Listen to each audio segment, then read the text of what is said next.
Chairman Tracy Clark, Democratic and Governance Officer. I can confirm that the live stream is on again. Thank you, members. We're now back live again.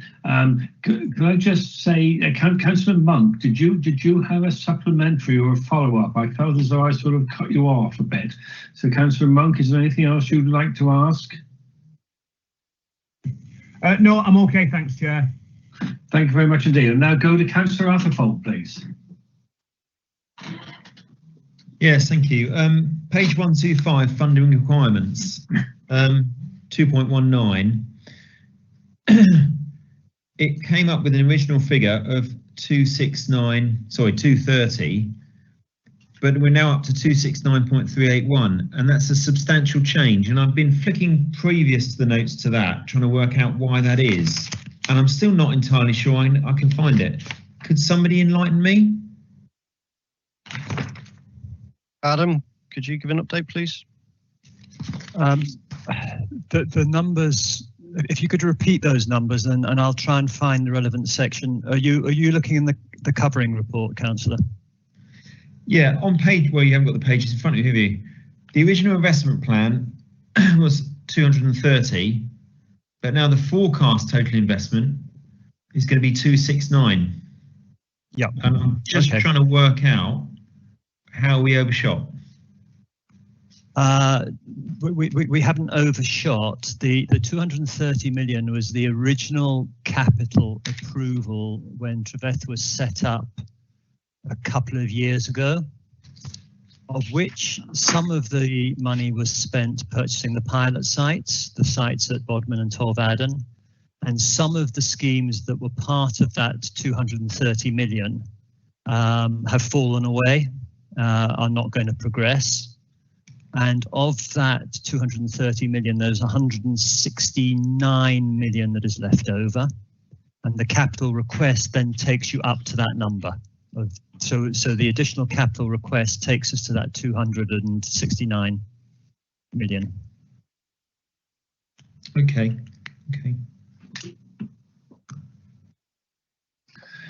Councillor John Fitto, please. John, you there? I'm here, Mr. Chairman. Thank you very much indeed, sir. Thank you. Yeah, I just wondered on page, I appreciate you haven't got the report, it's on page 157 on risk, etc. You rightly highlight the possible effects of Brexit and the supply chain and labour. Now, I know this has been affecting a lot of the developers in the area, and certainly, you know, we've had the supply chain on plasterboard, and I understand that certain metal sheets are I just wonder, have you factored in any delay in your delivery with possibly effects on the supply chain or indeed labour? So to answer that, Councillor, the contracts we're entering into with the contractors, the risk lies with the contractor. We've had long conversations with them about supply chain as it is now and what's coming down the line. Their own purchasing teams are cognizant of that, and they've built that into the delivery program. So absolutely, we've taken it into account, and it will be monitored and programs adjusted if required. I see, yeah. Thank you for that. It would seem then the natural fact, if there is a delay and a slippage on the delivery that you've indicated you want to achieve, the blame will be placed squarely on the contractor and not on you, the sort of the delivery agent. So the risk lies with the contractor, correct? Yes, and they've built that risk into the programs and into the price that we've agreed with them. So it lies with them, and there would be if it was a reasonable reason for delay, there is elements within the contract that allow us to deal with it. If it's unreasonable, there's elements in there to do it. But yes, the risk lies with the contractor now, not with ourselves. Right, that's very good. So in actual fact, you're confident, and as confident you can be, that the contractor will have built in into his programme for delivery possible shortage of material or labour. Absolutely. Fantastic. Thank you very much indeed, sir. Thank you. Thank you, Mr. Chairman. Thank you very much. Now going to Councillor Harris. Councillor Harris, please. I'm sorry, Chair. It's a bit of a geeky numbers question, but it follows on from what Councillor Atherford was asking. Paragraph 219 says, I'm going to repeat what David said, but go on. The forecast total investment to deliver the required housing, etc., is £269 million. This exceeds the original approved investment programme of £230 million. And it then says this would require an additional investment by the council of £112 million. Well, sorry, we've gone from 230 to 269, but it requires an additional investment by the council of £112 million. And the capital programme would increase by £70 million. None of these figures seem to tie up in any way. Adam? Yes, no, I can only partially answer that question. Obviously, the covering paper is not a paper we actually create. It is a council side paper. And it is similar to what I said to Councillor Atherford. It is about the original 230 million that was approved for as part of the creation of Treveth, less schemes that dropped out of that 230 million, because the 230 million had a series of schemes against it. So we had a of the 230, there is a sum that remains as part of the original capital approval. Our business plan says, okay, we actually need a total capital ask of whatever the sum is. That difference is the 112 million that I believe that's in the covering paper created by the council. But then that's split between the term loan and a revolving credit facility. I don't personally find it easy to follow either. So I can understand your question. Unfortunately, we don't create that paper. So Adam, perhaps you and whoever created this paper between you could have a look at it and do an email to us to put our minds at rest.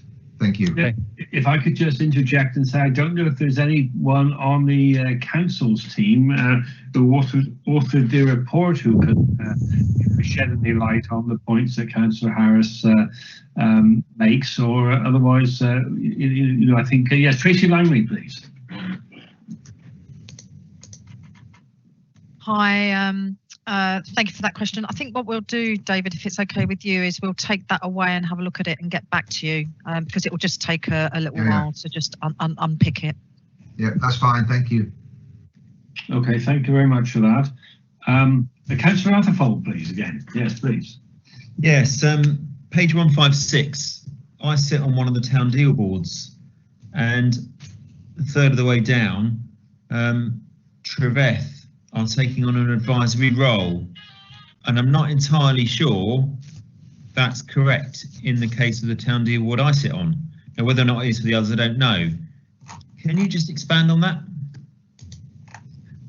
So, thank you, Councillor. We've had involvement on the town deals in Penzance and Truro to date. We haven't had involvement on all four. We're looking at a specific scheme alongside the town deal board in Penzance, and we looked at the potential content, and obviously through PIDAR on the Truro application. So that probably needs a little bit more clarity.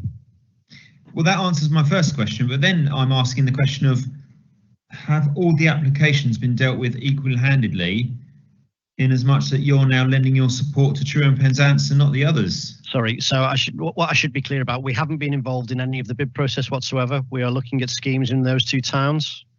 As a consequence of those two towns, the towns themselves are looking at the outputs that will be created in Penzance, and it was going to be PIDAR in Truro.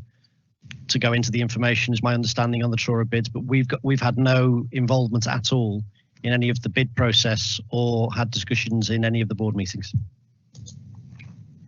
Okay, all right, thank you. Tracy Langley, your hand is still up. Is that in relation to Councillor Harris's previous point or to this one? No, you've taken it down. So I think you've legacy, sorry. Okay, thank you very much. Now, any other questions before we move to part two to deal with Councillor Harris's confidential point? Anyone else want to mention anything? Councillor Biggs.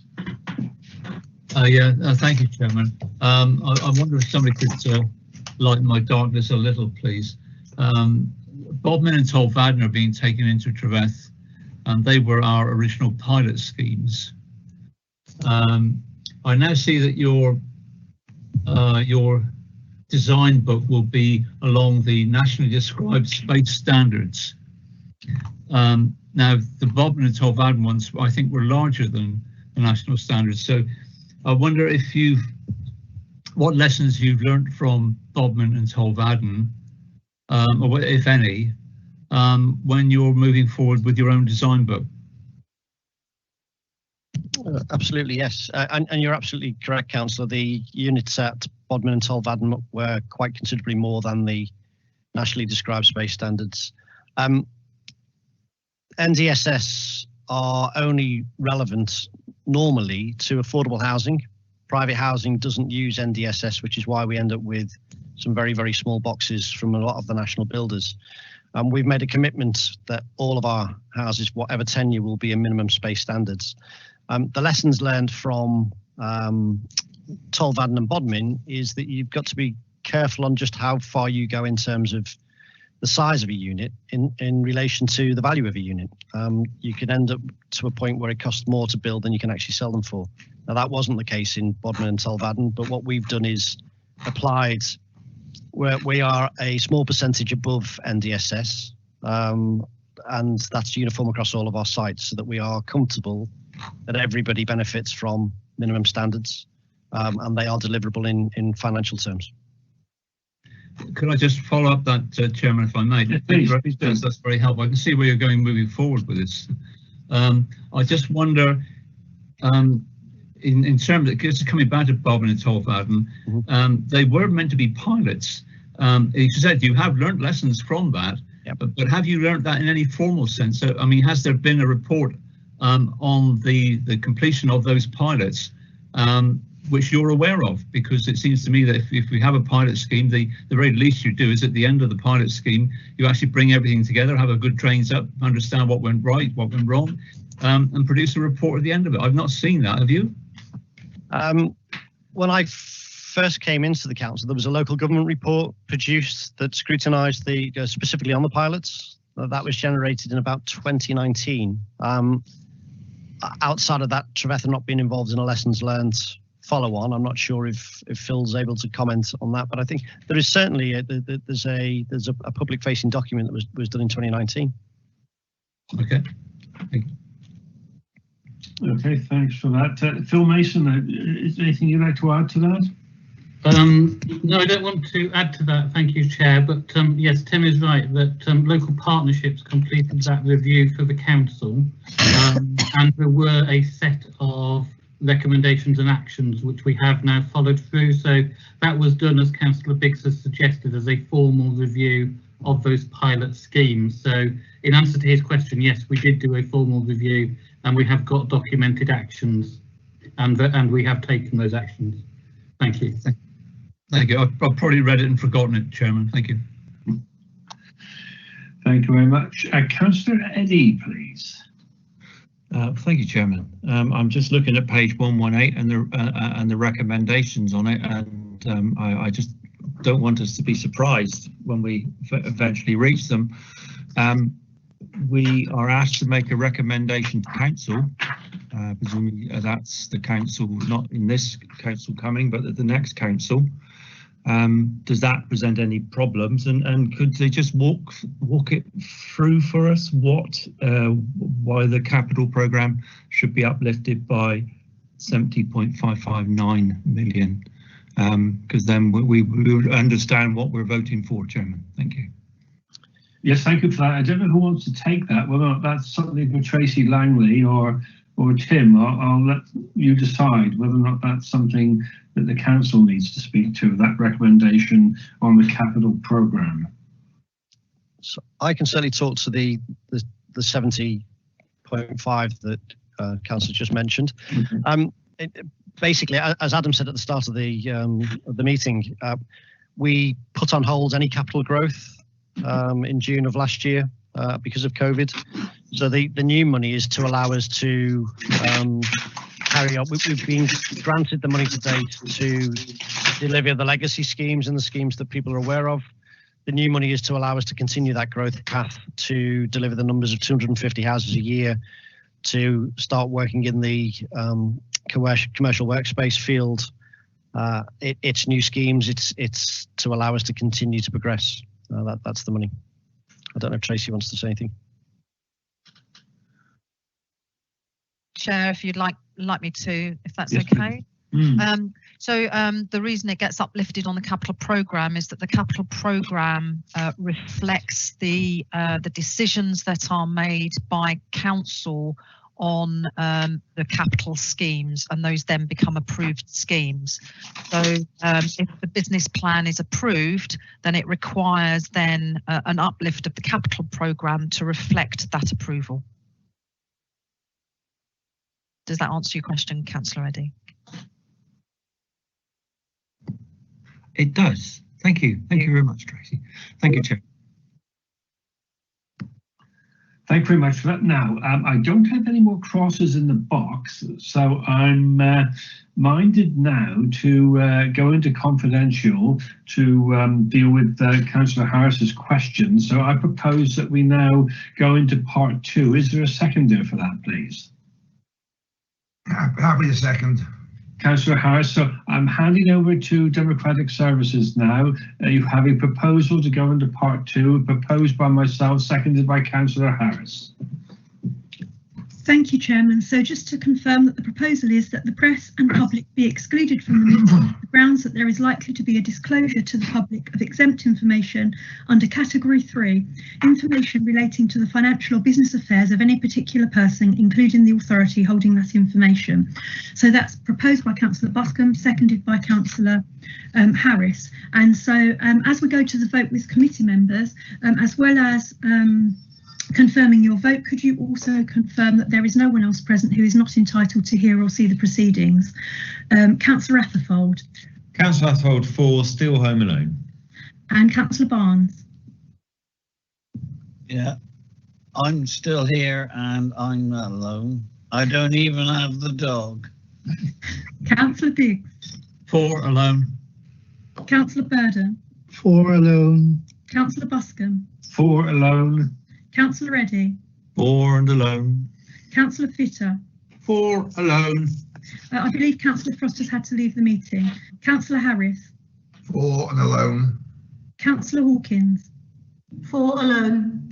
I believe Councillor Keeling's had to leave the meeting. Councillor Monk. Councillor Monk. Councillor Moorcroft. Yes, 4 and alone, Tracy, thank you. Councillor Mould. 4 and alone. Councillor Toms. 4 and alone. I'll return to Councillor Monk.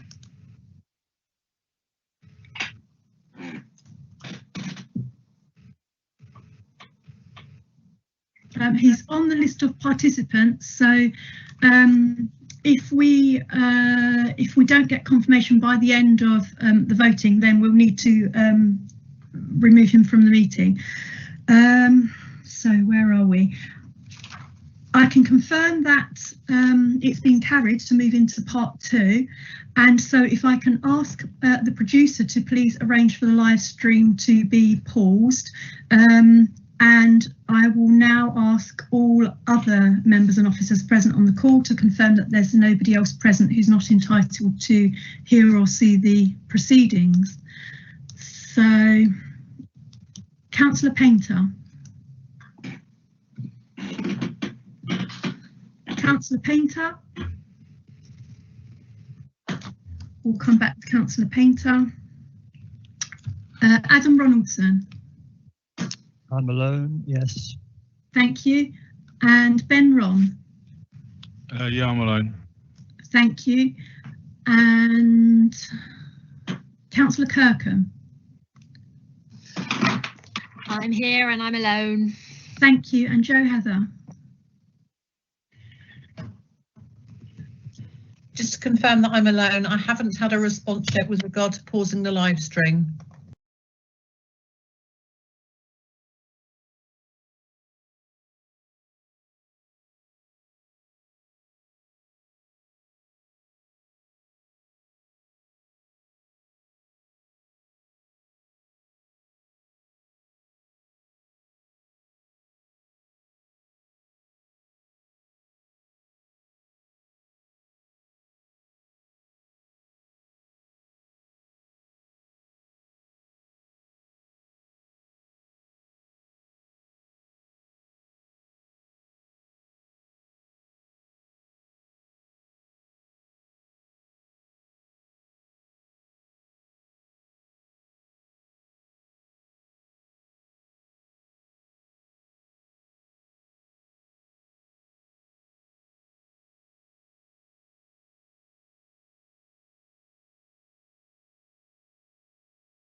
Chairman, I can confirm that that's 13 for and 2 have left the meeting, so that's carried. And can I ask Joe, please, to arrange for the live stream to be switched back on again and for members just to remain with microphones and cameras off until that's confirmed. Just in the process of arranging.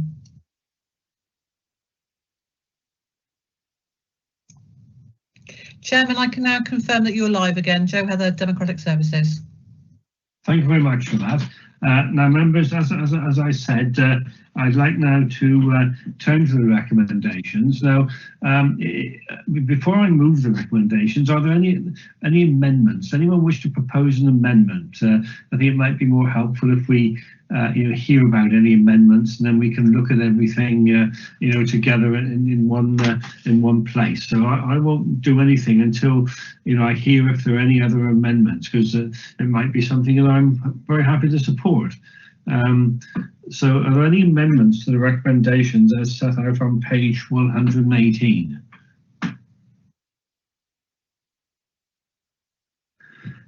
Okay, well, in that case, I'll move the recommendations as they're set out on page 118. Is there a seconder for that, please? I'll second, Mr. Chairman. Thank you very much. That's proposed by myself, Councillor Bascombe, seconded by Councillor Fitter. Can I hand over to Democratic Services Officer to take the vote, please? Thank you, Chairman. And so the recommendations are set out on page 118, and I should really read them just for the sake of clarity. So the recommendations to the leader: number 1, that the Treveth 1-year and 4-year business plans for 2021 to 22 to 2024 to 25 attached to this report as appendices 1 and 3 and confidential appendices 2, 4 and 5 be approved. Number 2, that authority be delegated to the Chief Operating Officer in consultation with the Monitoring Officer, the Strategic Director for Economic Growth and Development, the Portfolio Holder for Culture, Economy and Planning and the Portfolio Holder for Resources to approve the transfer of a portfolio of commercial assets from the Council's commercial estate as set out in Appendix 6 to Treveth Development LLP based on independent valuations of sites. Number 3, that Treveth Holdings LLP be given approval to establish a new subsidiary entity for the legacy housing schemes and a new commercial entity to hold and manage commercial assets, initially those to be transferred from the Council's commercial estate, subject to the delegated approval set out in 2 above. Number 4, that the business plan for the registered provider with the regulator of social housing be approved as attached to this report as Appendix 5, and recommendation to Council that during 2021 to 22 the capital programme for the investment programme be increased by £70.559 million. And so that was proposed by Councillor Bascombe, seconded by Councillor Fitter. And going to the vote, Councillor Rutherford. For. Councillor Barnes. For. Councillor Biggs. For. Councillor Burden. For. Councillor Bascombe. For. Councillor Eddy. For. Councillor Fitter. For. Councillor Harris. For. Councillor Hawkins. For. Councillor Monk. For. Councillor Moorcroft. For. Councillor Mould. For. Councillor Toms. For. Thank you, Chairman. I can confirm that that's unanimously from those members present at the meeting. Thank you very much indeed for that. Moving on to item number 8, Wave Hub Business Plan, and I'm going to Mike Eathorne-Gibbons to start with. Mike, do you want to kick this one off for us, please?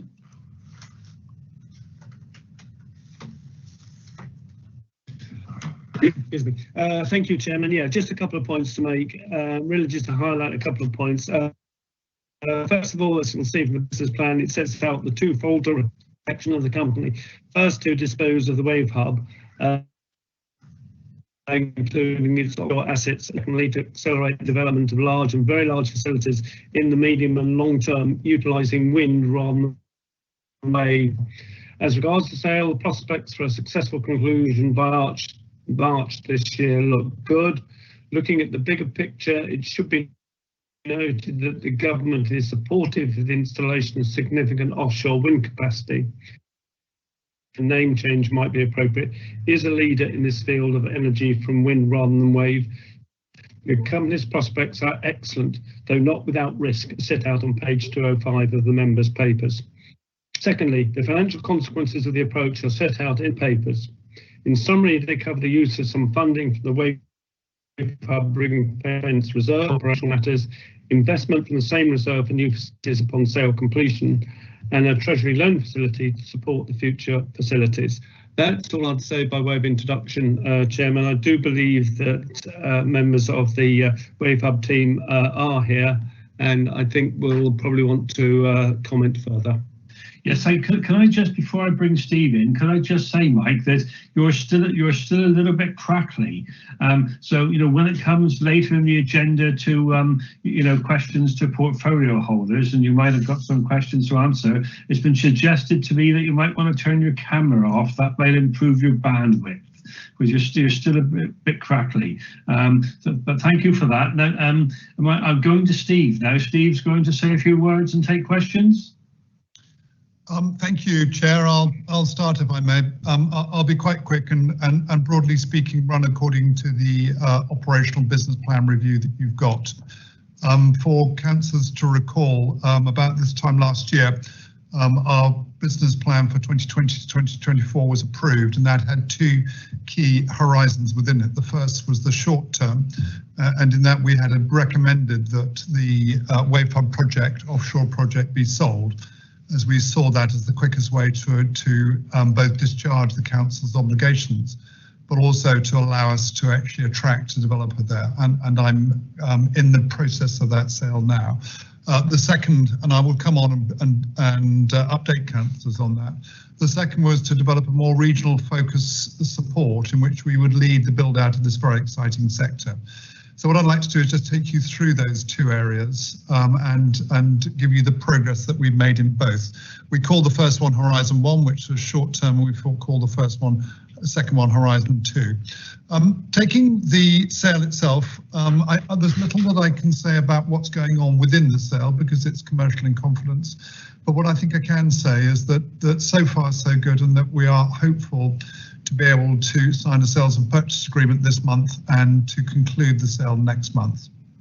If that works, and it still is, but if that works, then what that would do is bring a project developer to the site and allow the site to be bid into what's known as contracts for difference or auction round 4, which would mean that monies would become due to the site if the auction was successful. It would be one of 3 floating offshore wind projects in the UK, although the first in the Celtic Sea. But the building would start such that the site ought to be at first power probably in about 2023. And we'd seek to secure as much of that support to the local economy.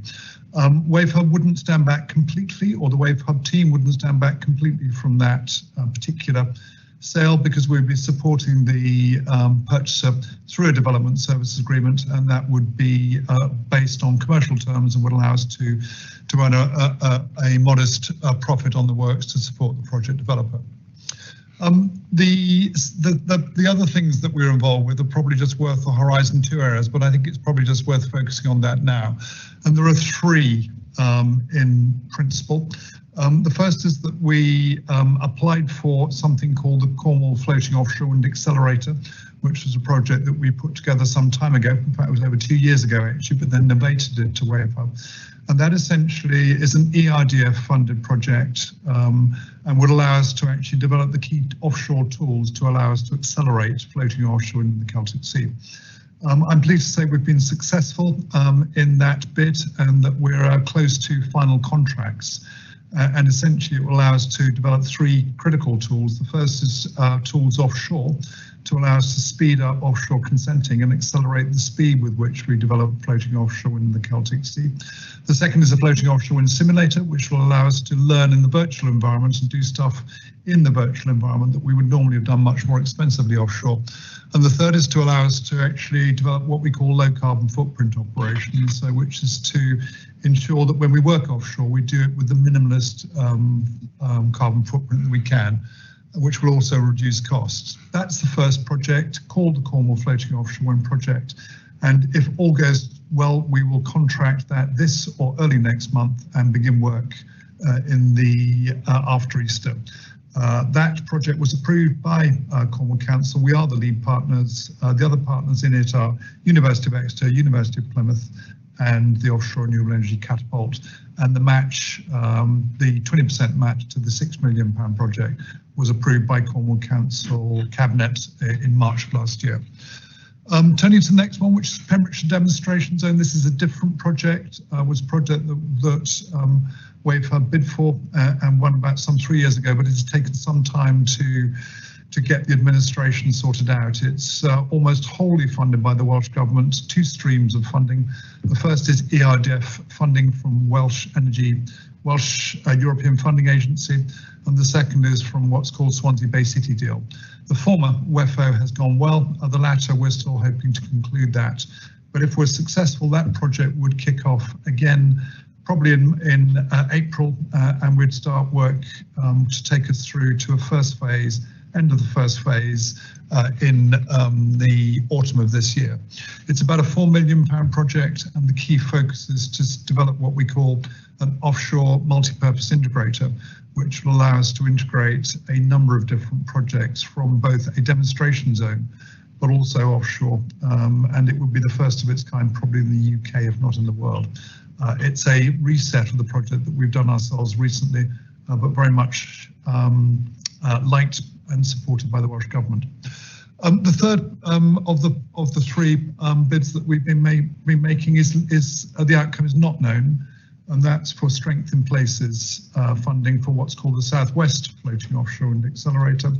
That was a £60 million bid. I'm pleased to say we made the final, so we're now finalist in that bid. We were allocated £50,000 by the Strength in Places funding. It's UKRI research and innovation monies, and we've used that to develop that bid, and that bid went in back end of last year, and we're waiting for a decision on that. If it's successful, it is a £60 million bid.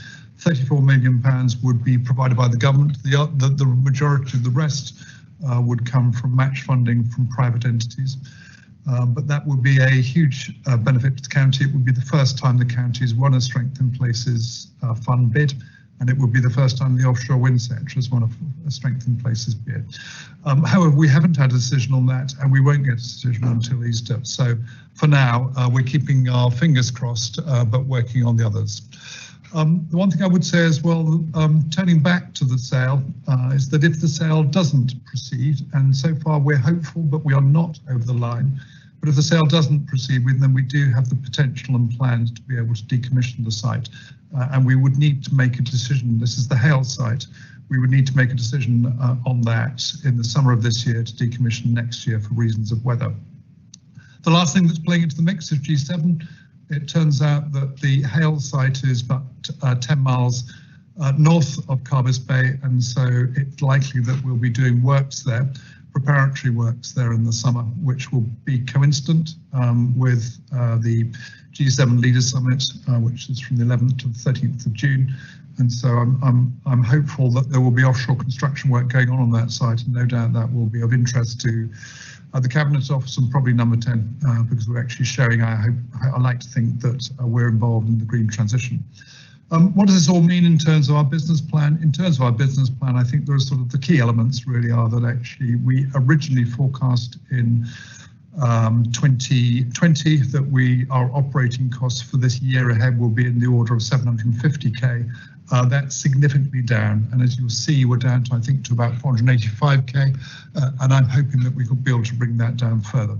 I should emphasise to councils that all of that money comes from ring-fence funding provided by BEIS to the council, and none comes from core funds from the council.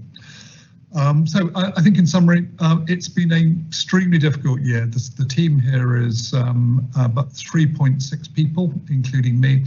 We've had the support of 4 very talented NEDs, non-executive directors, but it has been an extremely tough year for us all.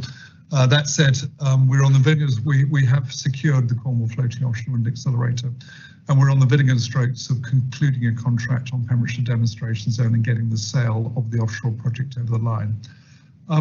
Chairman, I think that's probably enough from me, and probably better, rather than I rabbit on anymore, that I take questions from your team.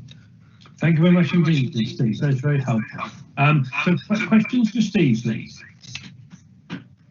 Cross in the box.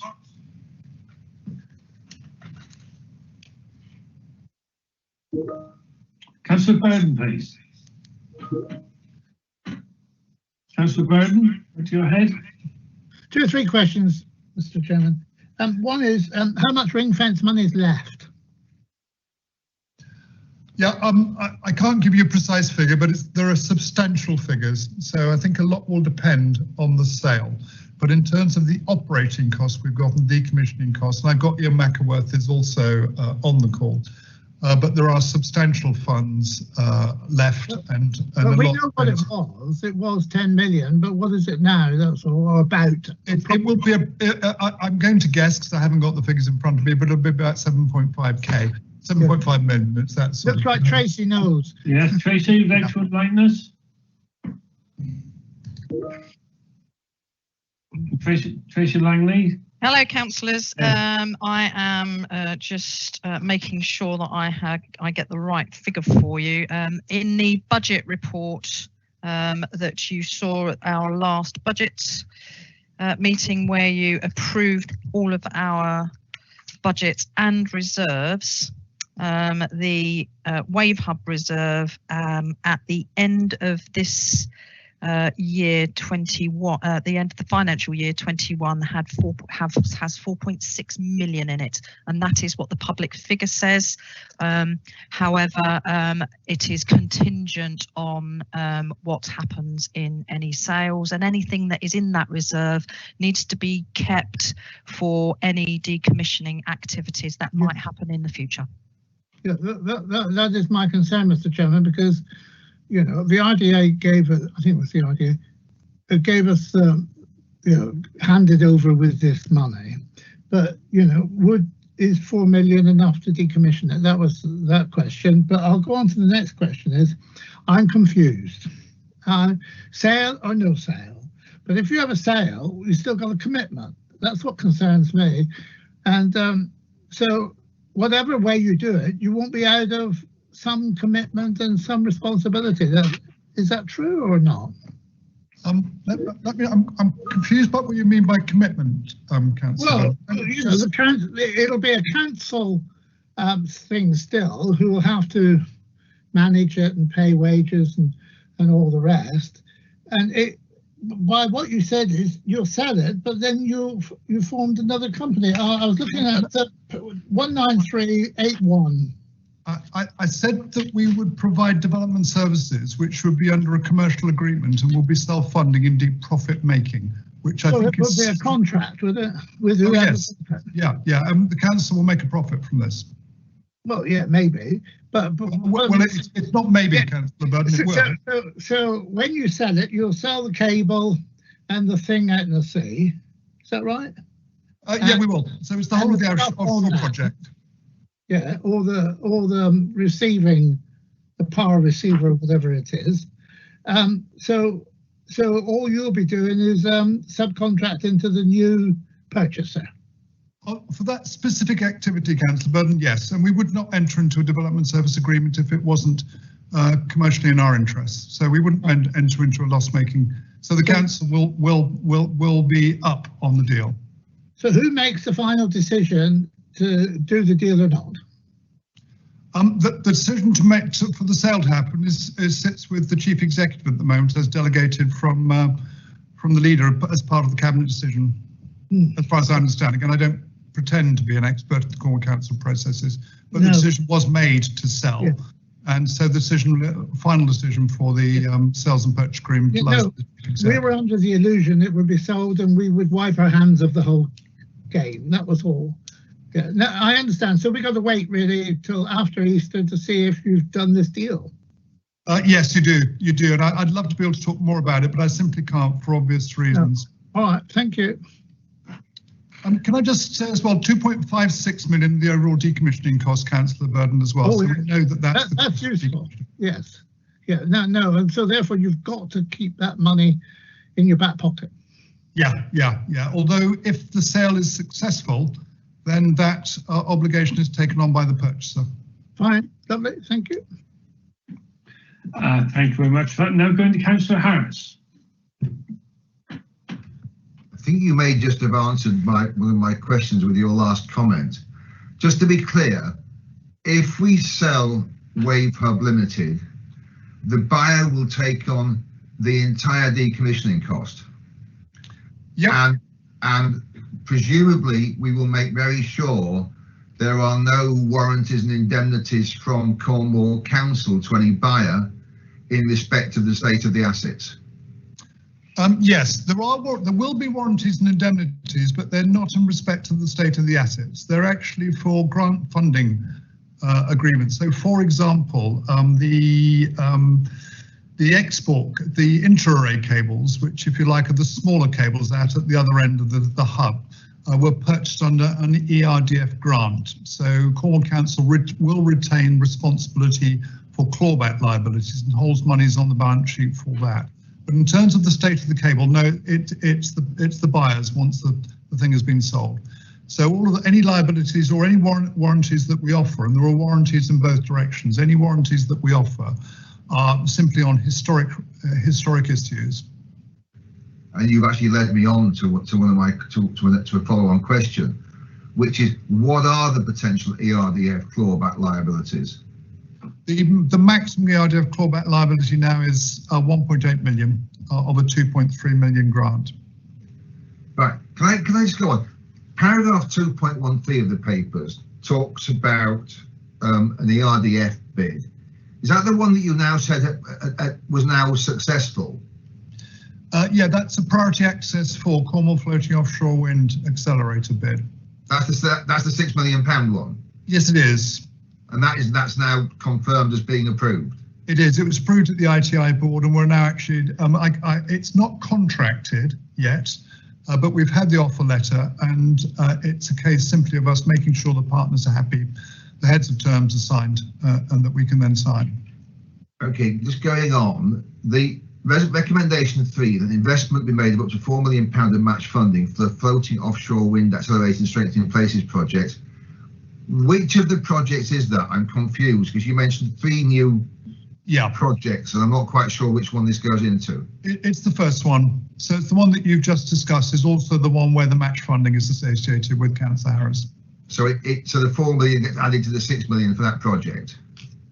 It's within the 6 million. So there is a 20% match and Cornwall Council's element of our funding, so Wave Hub. So the individual partners provide their own match, but Cornwall Council's element is of our funding. We've got a fair bit of offshore work to do in that project. And that comes from within the Bay's gifted money. Within the Wave Hub Ring Fence Reserve? Yes, it does. Right, and then I was just a bit confused because at the end of your presentation, you said that future operating costs would come from ring fence funds, but of course the ring fence funds are 4.6. We're putting 4 million into this project. We've only got 600,000 left to cover future operating costs. I think that's not quite, we're not putting 4.6 million into it. It's ERDF funding for this project, which is 6 million overall. And I think our match, I'll have to check the figures, but it's in the order of 600,000. So, well, sorry, the recommendation to leader is that an investment be made of up to £4 million of match funding for the floating offshore wind project. That sounds like 4 million from us. Okay, there are 2 matches, and actually you're right, Councillor Harris, to distinguish this. There are 2 projects, so if I just take them individually, the first is the smaller project, the Cornwall Floating Offshore and Accelerator. It's ERDF monies, and it's for around about £6 million. And Cornwall Council match, which has been provided to us, would come from within the ring fence fund. So that's the first one.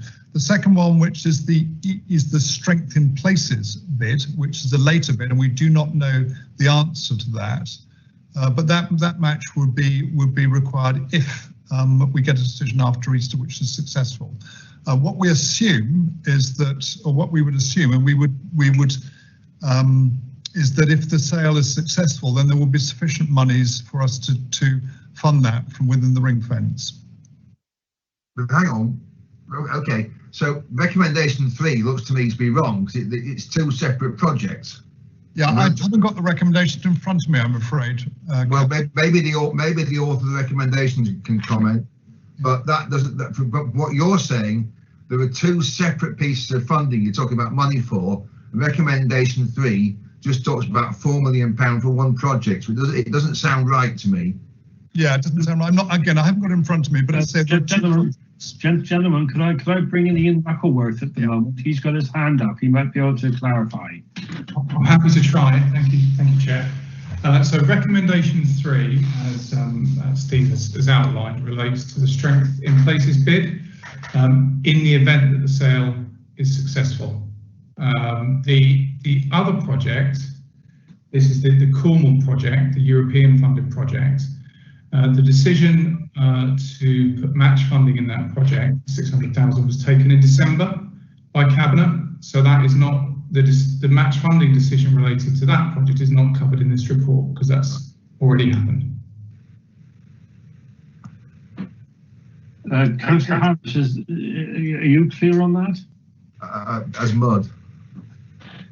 I take the point that the first project has already been approved and gone through the Cornwall Council process, but in that case, it sounds to me like this £4 million figure is actually too much. Too much in what sense? It's a bigger figure than you're actually asking for. Well, I think the Strength in Places project is a £60 million plus project overall if it's successful. I think there's 30 million, Steve, or is it 35? 30 million from UKRI if it's successful, with the match funding coming from the partners and a request for a contribution from the council of up to 4 million. If, first of all, the bid is successful, and we don't know the outcome of that yet, but also the sale will need to be successful as well, because that is the success of the sale that will essentially release funding from the reserve, which is currently allocated to various provisions and liabilities associated with decommissioning the site, etc. Sorry, and to be fair, it's actually, if I read down the paragraph 216, it's actually clearer in there. It kind of makes sense now, and I'm happy. Thank you. Okay, thank you very much for that. Now my screen is. Sorry, I'm struggling to find. I seem to have got a bit of an IT problem here, colleagues. It's Councillor Fitter next. Thank you very much, Neil. Thank you very much, Neil. Neil, can you carry on calling speakers, because I seem to have got a problem here at the moment. Yes, Councillor John Fitter, please. Thank you, Mr. Chairman, and thank you, Neil, for saying it. Assuming it all goes according to plan, and obviously you know but let's assume it all goes to plan. Couple of questions really. Is it subject to planning permission that were required for the installation of the offshore turbines? Because I presume there is an element of planning permission required, and so that's my first question. And the second question is that do we have a sort of bond in place, or will we have a bond in place should the business that takes it over in, let's pretend, 5 years' time somehow goes under and there is no willing purchaser to the business? Do we have a bond in place that will allow us to cover the decommissioning? Thank you, sir. Yeah, good questions, Councillor Fitter. The first is when we work offshore, there are two key areas really with planning. So we work with the Marine Management Organisation, and for the deployment of floating offshore wind technologies, we need what's called a Section 36 consent. We were successful in securing that. Indeed, that's been central to the sale being successful, because it means that the purchaser will come in with that in place. So that's in place, and it's quite wide-ranging, gives us the cover. The other thing we need is marine licenses. For this particular project, we will need a marine license to deploy the turbines themselves, the technologies and the anchors, and that's a routine process. It takes about 12 to 13 weeks to actually secure a marine license. So we will support the purchases when they do that. So generally speaking, yeah, the big consent's in place, the Section 36 consent's in place, and the marine license is a straightforward thing, well known but by us and the Marine Management Organisation, the MMO. In terms of the bond, the first thing I just reassured the council is that there will be no liabilities whatsoever associated with the council after the sale. So everything that happens is now, but the lease will now be between the purchaser and the Crown Estate and the purchaser and Bayes decommissioning. It's a condition of the sale that the purchaser provides a bond. It's actually financial security, but a bond to Bayes decommissioning, and that bond is payable to Bayes decommissioning in the event that something happens to the purchaser and they can't complete. So yes, there is a bond, but it doesn't worry us too much because it will actually between Bayes decommissioning, that's the decommissioning side of Bayes, and the purchaser. We'll watch, of course, with interest, but the obligations lie elsewhere. Thank you. If I could come back on just one thing, I was very pleased to see your confidence in the MMO. I've certainly been dealing with them for the last 4 years over a cliff protection issue. But the MMO will be obviously conscious that they will have to advertise the license in the normal way, that because you'll have a license. And I just wonder, do you visualise any concerns from the fishing industry at all over the installation of these turbines, or is it in an area where you are pretty sure that there is no main netting or fishing activities? Yeah, I mean, it's been a the area has had navigation warnings on it throughout, and it's actually relatively small. It's 4 kilometres by 2 kilometres, so that's just 8 square kilometres. There is an ongoing relationship with the fishing industry, and as it happens that we are transferring monies from Wave Hub to the council to allow those monies to be dispersed amongst the fishing industry. Ultimately, the responsibility for negotiating and working with the fishing industry for that particular area will lie with the purchaser and not with us. But we'd certainly like to support them, because it would be unfortunate if the project was knocked offline by that relationship with the fishing industry. In terms of the size of the project versus the size of the Celtic Sea, it's minuscule at 2 kilometres by 4 kilometres. It's probably less than 0.001% in terms of the overall offshore fishing areas. I speak as a former British Sea Fisheries officer when I was commanding officer of a minesweeper in the Fishery Protection Squadron, so I know these areas extremely well. And we're working now with the fishing industry to actually see if we can work better together. So yeah. Well, I'm very reassured. We're obviously in very safe hands, and thank you very much indeed, sir. And I wish you every success. I think it's a very exciting project, and it's another contribution to our green energy agenda. So Godspeed with you, and let's get it over the line. Thank you very much indeed. Thank you. Thank you, sir. Chairman. Thank you very much. I'm back in business again now. I've got Councillor Monk. Thank you, Chair. And hi, Steve. How are you going? And I'm just to let you know, I wish I did share Councillor Fitter's optimism, but I'm not quite as optimistic as him. Although I wish I was. Yeah, thank you very much for your report that you've given to us, especially the strategic review. It's very candid and honest, which I do appreciate. It's when we read words, and I keep seeing words like hopeful and business uncertainties and prospects for a sale improving, it makes me very, very nervous, especially when we've got this lump of ring fence money that hopefully one day, but very much in the future, will be used to decommission it and hopefully relay some more cables to become a more successful flow system. But I do worry about the overall sale of things. My main concerns are, and you answered quite a few of them when you were speaking to Councillor Harris, are what happens to the ring-fenced decommissioning money when the sale happens? Where does that pot of money go? Does it go off to the companies then to provide the bonds, or does it stay with Cornwall Council? So where does that money go? And then the second question is if with what we agree today, and then the sale doesn't go ahead in April, will this council or any future council still have the ability to decide, you know what, we've tried this, we've flogged it to death, nothing's happening, let's call it a day, will that money still be around in Cornwall Council's hands to be able to do that and remove it? What my main concern is, and I need reassuring, is that someone doesn't get hold of the company, spend the money, and then Cornwall Council somewhere down the line are left with a whacking great bill to pull the thing up and get rid of it. So if you can just allay those fears, which I'm sure you can. Cheers. I will, and I hope if I can relay those fears, I can help sort of add to a little bit of optimism to you, Councillor Monk. The first is, where does the money go? If we were to decommission, have we got sufficient monies to do it? The answer is yes.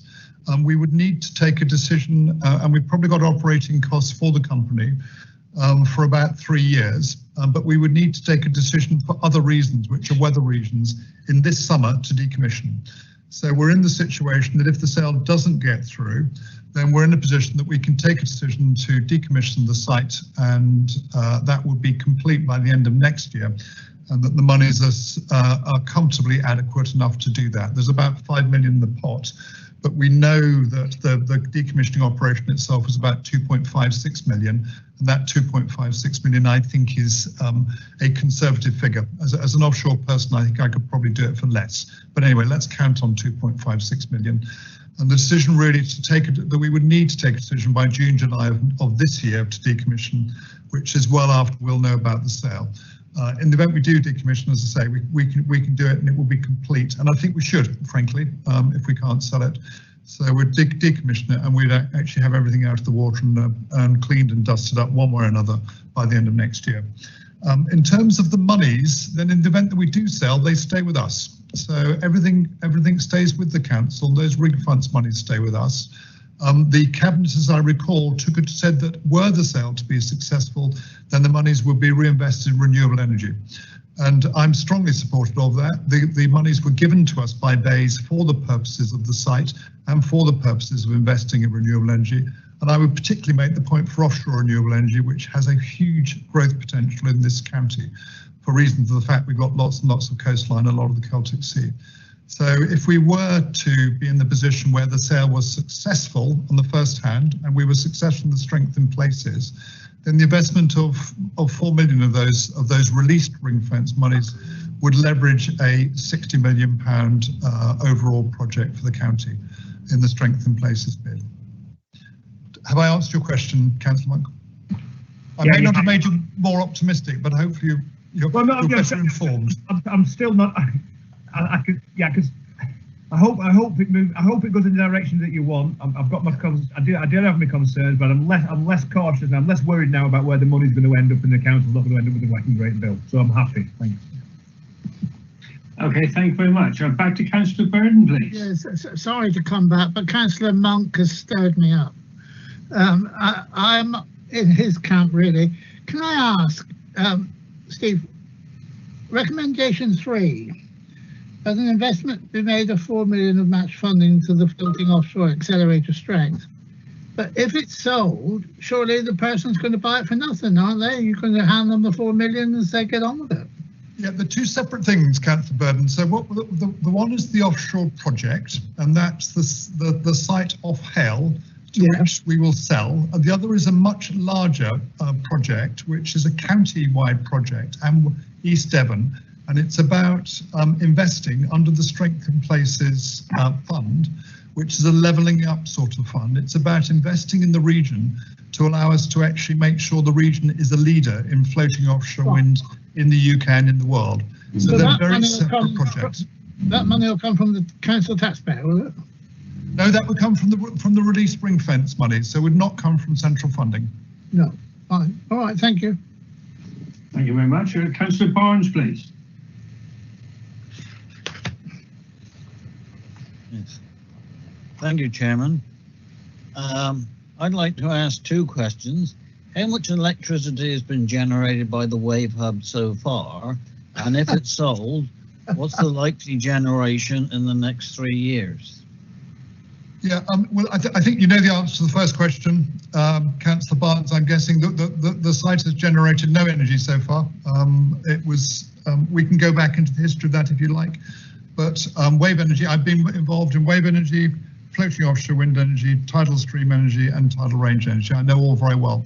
I would say one of the primary reasons, it's not the only reason, but the primary reason that no energy has been developed is that the wave energy sector has developed much slower than anybody within the sector envisaged.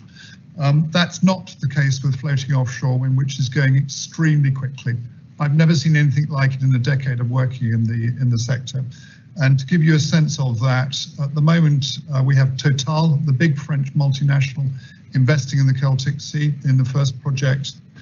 We have BP have just bought in to the Celtic Sea, and Shell are sniffing around as well and looking at. And these floating offshore wind projects have been generating power at sea for the best part of a decade, and there's high confidence in the industries they'll continue to do so. In terms of how much power we develop, I would expect in 2023 to be around about 30 megawatts. Okay, well, thank you. Okay, thank you very much, Councillor Barnes. Now, I've got no more crosses in the box. Is there any other questions for Steve? Any other questions? Steve, you want to say something? I just wanted to thank the council officers for their support, which has been terrific throughout. This is I cannot emphasise how complicated this sale has been. It's been complicated because we're working not only with the project developer and the purchasers, but also we've been working in a very complex way, which would not be normal, but with the Crown Estate, with the MMO, with Bayes Decommissioning, and with MHCLG. And the council officers' support has just been terrific. Okay, thank you very much. That's very nice of you to say that, Steve. So there are no further questions for Steve. I'm going to move back to the report and look at the recommendations which are set out on page 184. Now, are we all clear on recommendation number 3? Ian, do you want to try and add any further clarification to that? This is the point that Councillor Harris made. Is there anything else you wish to say on that? Hopefully we've managed to clear that up through the discussion that we've just had, Chair. So I won't add anything else, but obviously if anyone's got any further questions, I'm happy to try and answer them. Okay, any further questions on that or any other of the recommendations? Does anyone wish to table an amendment? Any amendments? Councillor Monk? No, it's not an amendment at this stage. I'm just looking at recommendation. I think it's recommendation 2. It asks for a £435 drawdown. Is that subtracted from the figure of 4 point? I think Tracy came in with a figure. Where have I got my notes? Tracy came in with a figure before of a reserve of 4.4. Is that 435 to come off that, or is that 4.4 including after that's been taken off? Have a bit of clarification on that. Or is it the same pot even? Yes, it will be coming from the ring fence. The 435,000 mentioned in recommendation 2 is coming from the ring fence reserve. So the 4.4 is actually 3.96. Yeah, so yeah. Okay. The key point here is that the 4 million included in recommendation 3 is in the event that the sale is successful. So we need to sell it quickly or decommission it quickly before it gets nibbled away and there's not much left of this reserve. We need progress either way. Yeah, definitely. And that's for market reasons as well, Councillor Monk, because the market is moving so quickly that if we don't sell it, nobody will want it. So we do need to sell it quickly. Okay. Okay, thank you very much for that. So I'm looking at these recommendations now, and unless anyone wishes to table an amendment, then I think I will move these recommendations as they're currently set out on page 184. Is there a seconder, please, for that? I'd be delighted to second, Mr. Chairman, since I believe the project is brilliant. Okay, thank you very much for that, Councillor Fitter. So proposed by myself, seconded by Councillor Fitter, no amendments. Can I hand over to the Democratic Services Officer to take the vote, please? Thank you, Chairman. So for the sake of clarity, I just need to read the recommendations from page 184. Recommendations to the leader that the Wave Hub operational business plan for 2021 to 22 to 2023 to 24 at Appendix 1 to this report to be approved. Number 2, that up to 435k of funding from the Wave Hub ring-fenced reserve be released to support the operation of Wave Hub Development Services Limited in 2021/22. Number 3, that an investment be made of up to £4 million of match funding for the floating offshore wind acceleration strength in places project to be funded from the Wave Hub ring-fenced reserve in the event that the sale of the Wave Hub test site concludes successfully. Number 4, that a further report is brought back to Cabinet in the summer of 2021 to consider the future of the Wave Hub test site in the event that the sale is unsuccessful. Number 5, that a Treasury loan facility of up to £1 million over 3 years is provided to Wave Hub Development Services by Cornwall Council with the detailed terms and conditions delegated to the Section 151 officer to set at a rate of interest that complies with the subsidy control regime. So that was proposed by Councillor Buscombe, seconded by Councillor Fitter. Councillor Athfold has had to leave the meeting, so we'll go to Councillor Barnes. 4. Councillor Biggs. 4. Councillor Burden. 4. Councillor Buscombe. 4. Councillor Eddy. 4.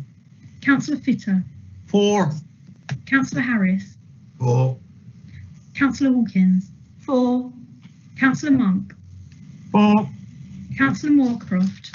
4. Councillor Mould. 4. And Councillor Toms. 4. Thank you, Chairman. I can confirm that that's been carried unanimously by those members present. Thank you very much for that, Tracy. Now I intend to have a short break now, a short comfort break, and to reassemble at 25 minutes past 3, if we could, please. So a quick comfort break until 25 past 3, when we will look at the Estates Transformation Programme. Oh. Thank you very much indeed. If you could just mute your microphones and switch off your cameras, please. Thank you very much.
Welcome back, members. It's 3:25 in Padstow, so we'll move on. Item number 9, Estates Transformation Update. Before Mikey Thorne-Gibbons says a few words, I'd just like to say that I thought that this report flowed a lot better than the ones we've considered in the past. Long-standing members will recall that we've looked at this for the best part of 4 years. It used to be called the corporate landlord model. But I really do feel that this report does, address a number of the issues that members had concerns about in the past, especially in terms of consultation and discussion with members and town and parish councils. But I'll hand over now to Mike to give a more detailed introduction. Thank you very much. Thank you, Chairman. Following your comment earlier, I'll keep my video off. Hopefully you can hear me all clearly this time. And also, could I thank you for your positive remarks regarding the clarity of this. Certainly the officers and I have been talking about getting something clear and concise forward, but they wrote it, so full marks to them, so I'm pleased on that.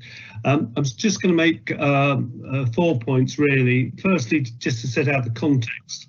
As you know, the council presently has a property portfolio of some 1.2 billion, where its management until recently had been fragmented between different council departments. It also has a property development portfolio of some 750 million split between the different entities, the council, Truro and CASSOSC. Given this situation, a council working party, which I chair, has been established to consider the way forward. As you can imagine, it is a complex exercise, but it is hoped to have some finalised proposals shortly, particularly on issues such as structure, governance and resourcing. The second point I'd make is really just to point out that the office and the depot element of the council's total property portfolio is but a relatively small part of it, but it has been given priority for change given the impact of COVID on staff working practice, i.e. more home working and less office working. The conclusion is that the present office arrangement is much greater than is needed and can be reduced from a present 200 buildings down to say 50 to 60, but possibly we could have fewer than that if a policy is adopted of at most 1 or 2 properties in each of the Cornwall's main towns. The third point I'd make is that the consequence of this approach to the reduction in the number of council offices will bring financial and environmental benefits, as well as action to address the high maintenance backlog. Some estimates in these areas are set out on page 203 of members' papers. So fourth and finally, and it has been referenced earlier, arrangements are in hand to consult with local members to get their views on proposals in each town. So far, there has been positive support to the approach, an integrated approach in town centres. And so I think that all goes well, and certainly the team will be listening to members, and certainly where I can, I have attended those meetings. Chairman, that's all I want to say by way of introduction to this item. I leave it to the officers if they're here to comment further if they wish to. Thank you very much indeed. Ben, are you going to talk to this, or Kevin? Well, thank you, Chair. I wasn't going to say much. I think the report is reasonably self-explanatory. Mike's introduction is comprehensive. And I recognise that there's lots of conversations about property. Mike's right to identify that our operational estate it's been modified over the last 11-12 years of unitary, but we still have a large estate in our county, in our duchy, that we need to deal with, and that's what part of this, and that's what this programme's around, and reducing that office estate, not just for the staff, actually, for the reduction in the amount of revenue spend that goes into maintaining a large footprint, and also contributing to our climate change objectives of not having people driving all over the county for work, but also focusing on place. So I think the paper is relatively self-explanatory. I hope members see that there has been or recognise that there has been more engagement since the conversation we had at this committee in December. I think there's been the really good progress, and the team have worked really hard to try to continue to engage. We are still on the same time frame that we talked to you about in December, which is coming back with the first tranche of business cases in a July cabinet. Of course, some of the dates for those we wait to see, how what happens post-election, but we will make sure that goes through the appropriate channels and process. So I think that's it, unless there's any specific questions. Thank you. Thank you very much, Ben. So, questions to the officers on the state's transformation. Crossing the box, please. Who'd like to go first? Councillor Mould. Yeah, thank you, Chairman. Yeah, it's not so much a question really. It's a bit of an observation, because I quite see where this is going, and I quite see why we would want to reduce our buildings for everyone to have more concentrated workings. But I mean, there's an assumption in here that our staff will want to carry on the way they were, subject to a survey that was done in June 2020, when I suppose we all quite liked being at home because it was quite nice. I'm not sure that is probably true, and may not be true going forward. I think there's an awful lot of people, from what I'm hearing, are quite keen to get back to the workplace, to be together for whatever reasons. And it does concern me when we say about having places to work in the town centres. You know, for all we try and for all we have working on a very good integrated bus system, it isn't there. And parking is always going to be an issue. And if you pile more stuff into Bodmin, we can't park when we go for a planning meeting, let alone just for going to work. So I think it's more of an observation, but maybe a question. I mean, you've done one tranche of talking to people, sort of. So is this something that's cropping up regularly? You know, that this business around town centres, are they the right place because of parking and using the existing buildings that we've got? Are they fit for purpose going forward? Particularly Bodmin, really, I'm thinking. Ben, would you like to respond to that?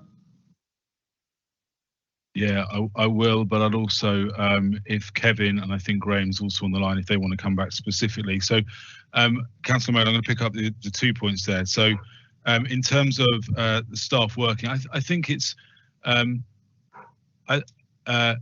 you're right to say we had a survey last June. We've actually got another survey that's live now, and what we've been really careful to ask questions which allow us to see some of that change, because last June wasn't the first survey we did one earlier in lockdown, and you're absolutely right. You see changes as people experience this, and let's remember that, you know, Cornwall Council are experiencing this, as is the rest of everybody else at the same time. So often you could accept that a local authority is a bit of a late adopter in some working practices, and we can look elsewhere, and that's not necessarily the case here. So those surveys are really important.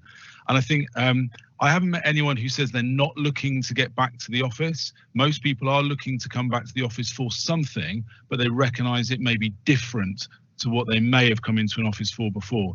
So the social side of work, and I don't mean having a laugh around the water cooler, I mean the interacting with people, the perchance meeting, the collaboration with people, the things that are much better that we do face to face. That's what people really want to come back to the office for. Writing reports, answering emails. Many people, not all people, but many people are seeing that actually working in different ways, and that doesn't mean just at home, but working in different ways is really important, and I think we need to respond to that. So that's part of it. What that will mean is the way we use our offices will absolutely change, and I think the requirement for space will probably go down, and that's what some of our modelling is. But to give you some confidence, we're not basing it just on a survey from last June. There is another one, a staff survey that's actually live now, that I hope we're going to get some really good response rates to. The other thing to mention around car parking, the green travel plan is really important. Part of locating offices in towns is actually to try and open opportunities for people to get to work not using a car. I know we won't do it 100% of the time, and I'm not suggesting, for example, in Bodmin that everyone's going to suddenly start cycling down the Camel Trail in order to get to work. But we know that by having offices that are within, say, 5 miles of people's homes, you're more likely to be able to encourage that green travel. And that's the sort of thing that we know with, you know, if everyone's coming into Truro or Camborne from all over the county, that's really hard to encourage those green travel plans, because we are a really large rural area, and as you say, the bus network is what it is. I won't make a comment on that, but it is challenging, isn't it? Which is why many people find themselves driving. So if we can find places to locate work that give people the maximum chance of avoiding car use, then we can also, it's healthier for them and it's better for the planet. So that's one of the reasons for looking at this. That's fine. I don't disagree with any of it, but I'm just keen that, you know, we don't pare it down to such a point where we almost negate the idea of doing it, really. So, but yeah, I take on board what you say. That's great. Thank you. Thank you. I think the proposition of cycling from Padstow to Bodmin for an area planning committee, I'm kind of glad I'm standing down. Councillor Biggs, please. Yes, thank you, Chairman. I was invited and I took part in the first round of the discussions with the team, and I was very grateful that they came down to talk, or we were online obviously to talk about Camborne, and I found that very useful. And one of the things that we came out of that meeting, and I wonder if I could sort of pick this up with Miss Langley. I think it's probably the best place to answer it. The estates management, the estates transformation is a project which is part of the move towards the target operating model. It's a key part of it. It looks like it stands alone, but it doesn't. It's an integral part of it, and it's a bit like it's a part of this multi-dimensional jigsaw that we have, which is called the target operating model. It's extremely complex, and there's a lot of iteration going around in it. And the one thing that came out of our meeting, I think, was that there was a feeling that the target operating model is really the key to it, but that's lagging behind somewhat in the estate's transformation. And there's this iterative process that we have to go through. And I just wonder where we are in terms of the target operating model and how that impacts on the estate's transformation. Thank you, Chair. Would you like me to answer that? If you would, yes. Thank you, Councillor Biggs. You're absolutely right. The estate's transformation work, as it relates to our operational estate, is part of our wider council transformation and the sort of the 4-year journey that we have to changing the way that we work. And the estate's transformation is a fundamental part of that. It's all very interconnected, isn't it? So our estate's transformation is also linked to our digitalisation and our ability for people to work anywhere. It's linked to our carbon neutral Cornwall. So there are many interconnections, and one of the reasons why we need the estate's transformation and the corporate landlord approach, in effect, to be linked to that whole wider transformation is because it is so interconnected. I think in all of these whole council-wide transformations, things go at different paces. And as I think it was Councillor Harris who said earlier that this has been going on for years. So I think the bits where we have done more work will start moving faster than other bits, but we need to make sure that we keep the connections through the whole programme. Councillor Fitter, I think you've got your mic on. Carry on, Tracy, please. Does that make sense, Councillor Biggs? So you're absolutely right. It does. It does. I was just, again, this is scrutiny, so we're here to help. Yeah, absolutely. And if there was an issue where it was clear that there was one part which was kind of holding up the rest, then it would be up. We could certainly make recommendations back to Cabinet to say, well, look, we've looked at this, and there are issues. We don't want the whole programme to fall behind simply because one part is. So that was the issue I was trying to address. So thank you very much indeed. That's helpful. Thank you. Thank you. Councillor Malcolm Brown, please. Malcolm, you there? Yes, I am. Thank you very much. I've enjoyed the rest of the meeting, but this is what I came along to speak on. And I'm not going to be parochial and talk about St Austell, but I'm afraid I'm going to upset you and officers, because I do think all of this work is flawed completely, and I will try to explain why. My previous concern about lack of consultation has to an extent been overcome. You know, certainly in my town and in others, there have been discussions, but I just think what is very unhelpful in this report is that it does actually put in writing that all of the staff who the officers now think need to be accommodated can be filled in Dogcoath, New County Hall and Truro Vale. Now that gives the impression to those of us who represent other towns that we're fighting for the crumbs, and I don't think that is acceptable. I think the timetable for the review is all wrong, because I think first of all a decision has to be made strategically about Truro. Do we want in 10 years' time the proportion of Cornwall Council employees who are mainly working in Truro to be the same as it is, to be more or to be less? And I would have thought it ought to be less. I would call it a sort of Cornwall approach to levelling up. And it does seem to me that one of the big decisions that needs to be first is that if that is the case, you cannot continue to have both New County Hall and Pider House as Cornwall Council offices. One of them has got to go. And I think that principle needs to be accepted and some detailed work. Secondly, I think whatever principles are applied need to be applied consistently to all towns. You know, the officers go on about the desirability of being in the town centre. Well, okay, that's fair enough, but does anybody think New County Hall is in Truro city centre? Does anybody think Truro Vale is in the centre of Bodmin? Neither are, and they are our two biggest offices. So are we going to be hypocrites, and are we going to apply different principles to other towns who are less favoured? The other point, the final point, which is a new point during the meeting because it arises from what's been said already, and I do incidentally agree with pretty much everything Councillor Mould said opening the debate, but I do think officers are making the mistake at the moment of thinking about themselves.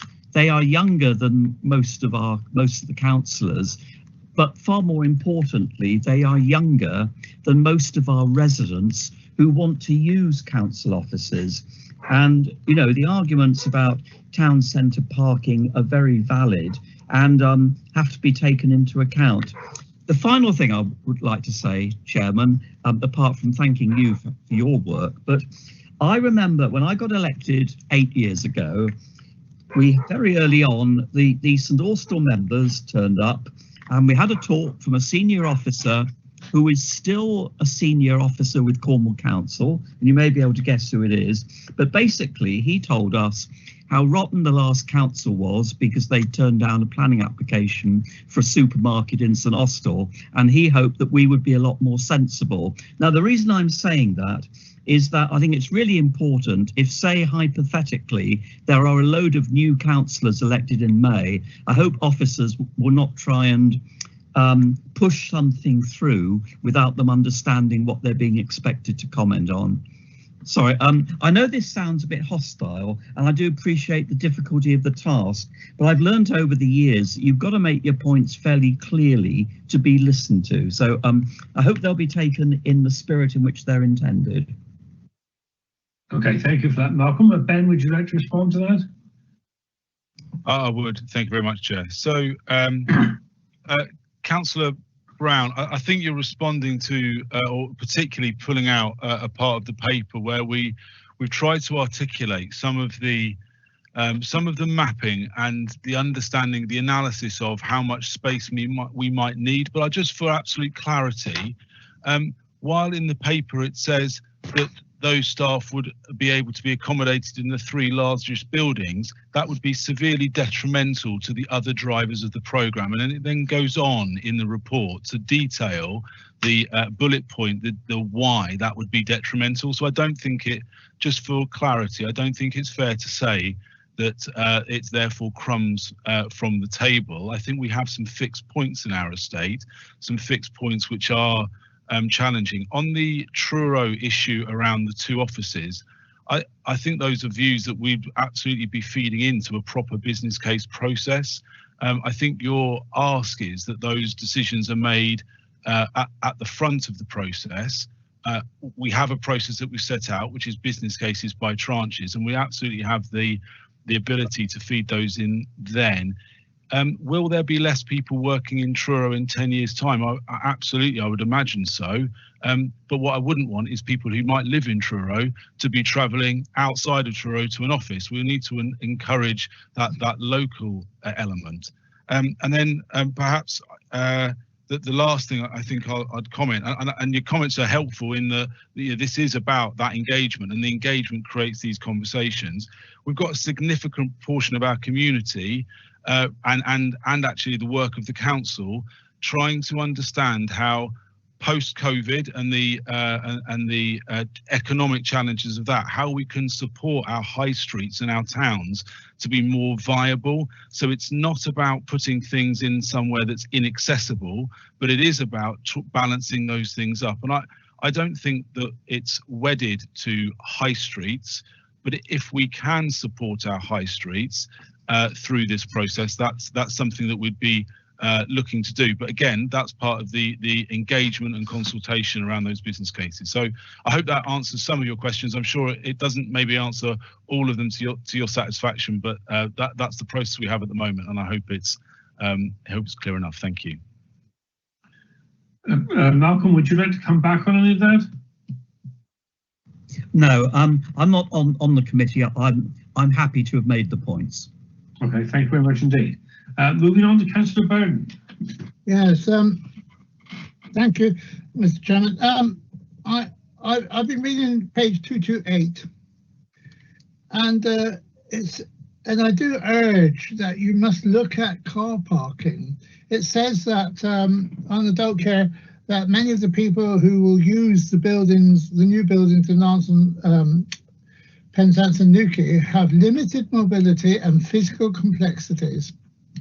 And, you know, have you ever taken anybody to the Memory Cafe? You know, first you've got to get them out of the car, and then they don't know how to use steps. And, you know, you've got to ditch your car and try and get them into the room, settle them down, and then perhaps move your car if you can. But usually it's an elderly partner who can't walk very far. And I just think that we've got to look at car parking if you're going to have these hubs in our towns. And the next thing about these hubs, or whatever you call them in the first tranche, is that you must get the community on board. We had a meeting in Launceston recently, and the town council were rather, we were aghast at how little the town council knew and understood. So, and how do you do public consultation anyway? Is it just by digital? And that means excludes a mass of people. So I just think that you've got to tread very carefully before this COVID thing's over, or else people will think you've imposed something upon them. But can I support Councillor Brown? I always remember the supermarket at St Orso. Councillor Mould is correct about Charger Vale. I was fined for attending a planning meeting, as was the chairman of the council. They only did 14 fines that year, and 2 members were fined because there was nowhere to park, and we parked in passing place because it's one way, so there was no issue but dangerous parking, and we were fined, and we could not get that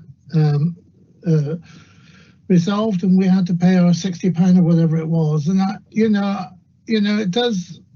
it's very unfair, and I just think that you've got to be very careful. And when it comes to Pider House, Councillor Brown, it should never have been born, and we should never have bought it. I mean, it's a liability from beginning to end, and what officers thought it was a good idea just must think again, because it'll never be right, and it's got a very, very strange atmosphere, unwelcoming through and through. So I just think that we've made mistakes, and I think Powder House is one of them. But do make sure that when you're going to do something in a town and bring things together, that the people are on board and supporting you, and that there is a bus stop outside, because that is important for those who are less able. Thank you.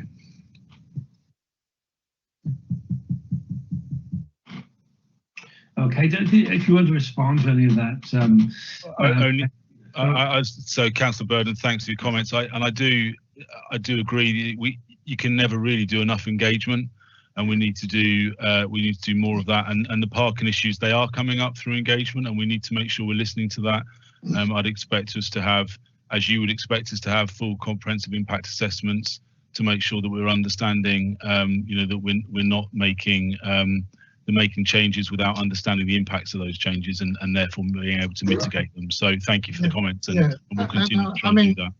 And thank you. And Philip Jones actually did speak to me yesterday about the issues, because I think he's on board and understands that it's not so easy as everybody say, oh, let's put a building there, that'll be fine. But then all of a sudden you realise, is that the right place, or how are we going to accommodate people with problems? Thank you. Yep. Okay, thank you. Councillor Barnes, please.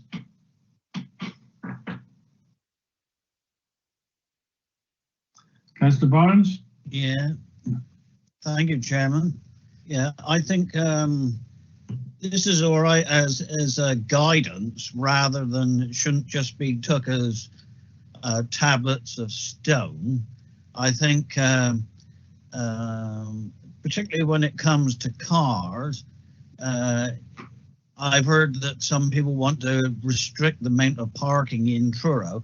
Well, you come to Truro in a summer's day when it rains, and all the holiday makers go, where can we go? I know, we'll go to Truro. And they'll all want to be able to park as they do now. A lot of things won't change, and I often worry when I see terms like modern, flexible, working in context. Well, a lot of that's a lot of old rubbish, really, because a lot of things really don't change that much. People go to work, people come home, and a lot of people that I know who have been working from home are actually now waiting to go back to work, because it does create a different environment and meet other people socially with who they work with, rather than just someone down the end of a phone. And I also think that one of the most important people you can always talk to is the local member. Don't see a great deal about, let's talk to the local members, see what they think, or let's go and talk to the parish council, let's see what they think. And there's none of that. This looks to me like a fire sale, and I think we should be very wary of this report and take it all with a pinch of salt, Chairman. We can chuck too much out, and when it's gone, it's gone. We need to take a measured approach to this and be very careful. Okay, thank you for that, Councillor Barnes. Ben, I don't know if you want to respond to any of those points that Councillor Barnes made. Not in totality, I suppose. Specifically, the comment that not a lot of things change. That's one of the reasons that we're staff, particularly I'm focusing on now, but I'll expand that out. But that's particularly why we are asking the opinion of staff, and why staff surveys are really important, so we can have an evidence base rather than it's not about me pushing a personal view. It's about using evidence for that. I think, as I said previously, you can always do more engagement, and so if there's areas where we're not engaging town and parish councils properly or fully enough, then we need to. And then we need to continue to do that. And this is a process, and it isn't easy, but we do need to change the way we're using our estate in this council going forward, because we have a large estate and it is becoming a drain on the taxpayer to maintain it. And that's not to say that I want to have a fire sale, but we just have to update it so it works for everybody, and that's the public and the people, members and officers. Yeah. Okay, thank you for that. And moving on now to Armand Toms. Armand? Thank you, Mr. Chairman. Just a couple of things. I've challenged a couple of the sales of properties lately, and they've both come back and said, you know, it's because there's a backlog of maintenance. They sold some units for a very low price, and when I found out that they had £500,000 worth of repairs to them, how can I be reassured by this report that you sell these, buy others or make others, but don't do the same again? In other words, leave them to go to rack and ruin, and then the council ends up with a less of a receipt and a less of an asset. The other thing is, it's okay for you, Ben, to say that you know, people in Truro work in Truro. If you live in places like Lou or, you know, other places, you have no opportunities to work for the council other than maybe one or two of the other little sites, or working as a road sweeper or something like that, which is all been farmed out. And the other thing is, for me, don't look for commercial sites in high streets for the council premises, or the, you know, getting people to use it. Go back to the old one-stop shops. I said at a meeting where they said about one-stop shops, oh, you know, we're going to move it all out and we're all going to do it online. Over 50% of the public in my area are over 60 years old. Many of them don't drive anymore. I have a 92-year-old across the road here that I take down to Lou so she can do a little bit of shopping. You know, those people are not IT literate. They're not people that can you know, easy access things. So you need to, if you want to get local, be local. Please put them back in the libraries, which makes the library more viable and makes, you know, town councils that have taken, or organisations that have taken these on, more viable. You know, that's just my advice to you. Take it as you will. But, you know, I just get a little bit narked that, you know, Bodmin, if you come east of Bodmin, there's 8 miles of moor before you get to Dub Walls. So in other words, there is nothing there. In other words, anybody from this end of the county that was employed in the council previously, that from Lou, that went to this guard, have now ended up in working in Bodmin. They got compensation for 12 months, but then got paid not a penny piece more for the extra 16 miles that they travelled every day.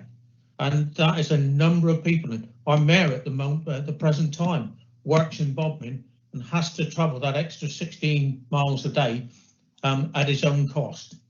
You know, it's just one of those things that there is an unintended consequence of the decisions that were previously made, which have impacted on local communities, but they're now, you're now saying, oh, well, let's give it to private enterprise to do, you know, in the high street. No, put it back where it should be, in town and parish council offices where they've taken on their libraries. Thank you.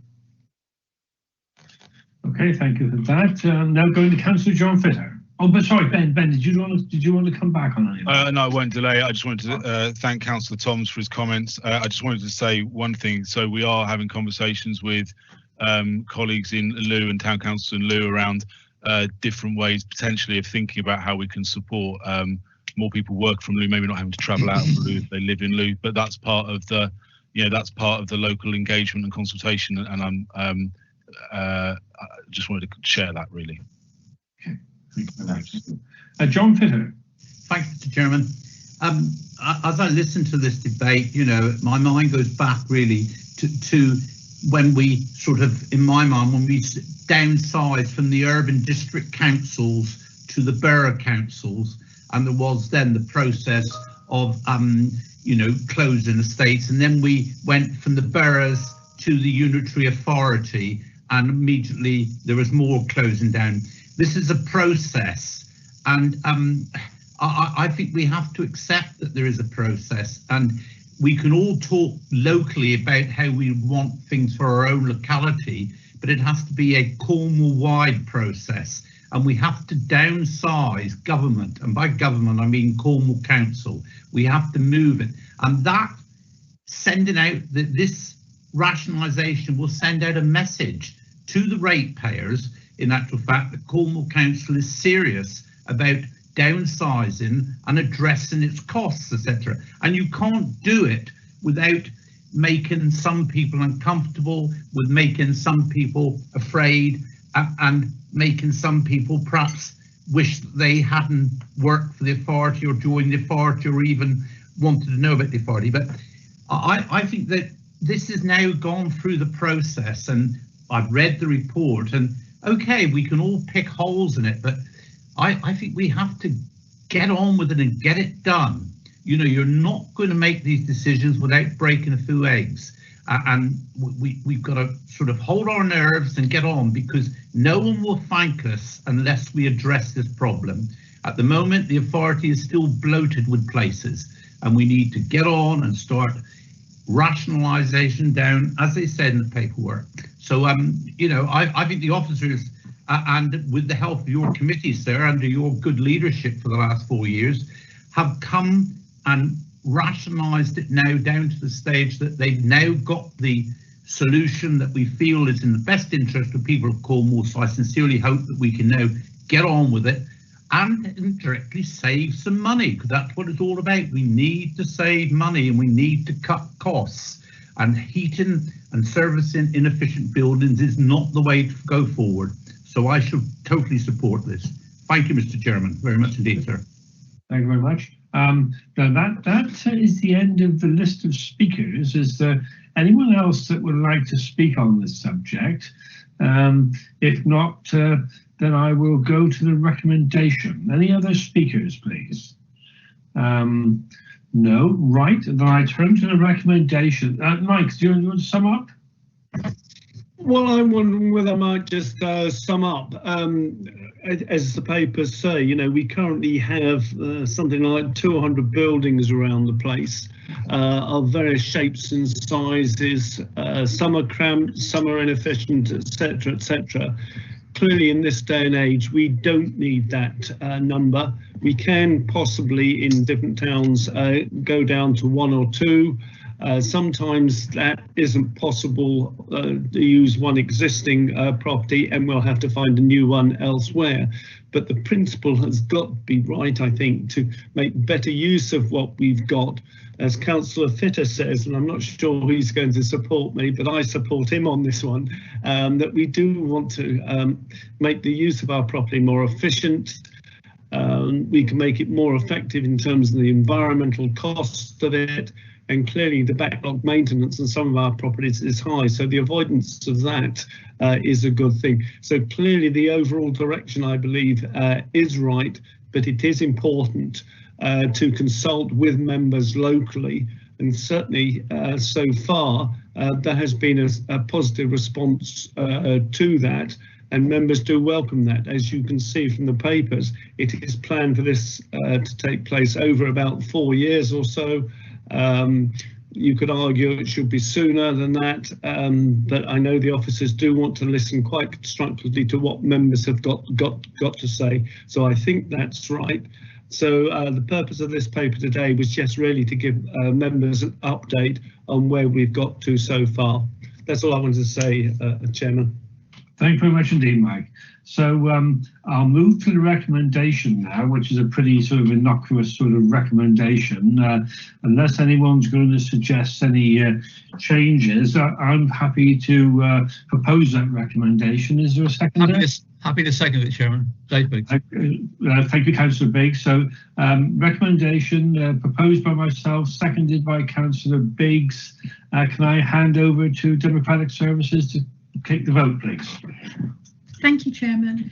So the recommendation is following the request for a progress update at the December meeting, the committee notes the progress of the estate transformation programme proposed by Councillor Buscombe, seconded by Councillor Biggs. And so going to the vote, Councillor Barnes. For. Councillor Biggs. For. Councillor Burden. For. Councillor Buscombe. For. Councillor Eddy. For. Councillor Fitter. For. Councillor Harris. For. Councillor Hawkins. For. Councillor Monks had to leave the meeting. Councillor Moorcroft. For. Councillor Moulds had to leave the meeting. Councillor Toms. For. Chairman, I can confirm that of those members present, it was unanimous. Thank you very much indeed for that, Tracy. Moving on to agenda item number 10, update from the Cabinet members. Now, the Cabinet reports from the Leader, Deputy Leader and from Mike Thorne-Gibbons have been previously circulated. I've just got a note in the chat box to say that Julian has had to depart. So, Adam, will you sort of take notes of questions that are for Julian and get Julian to contact members with answers? Happy to do that, Mr. Chairman. Yep. Okay. So, any questions that would have been for Julian? Should he have been able to stay for this part of the meeting? Anything for the leader? The Councillor Painter will take notes and refer them on to Julian. Anything for the leader on his report? I have, Chairman. Yes, certainly. Please go ahead, Councillor Barnes.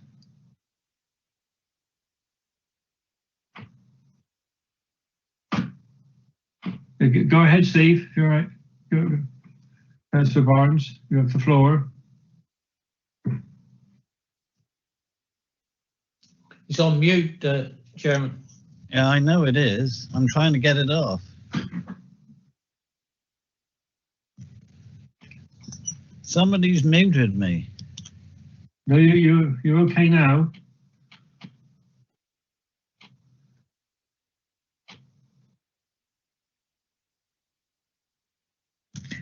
Councillor Barnes, you're on mute again.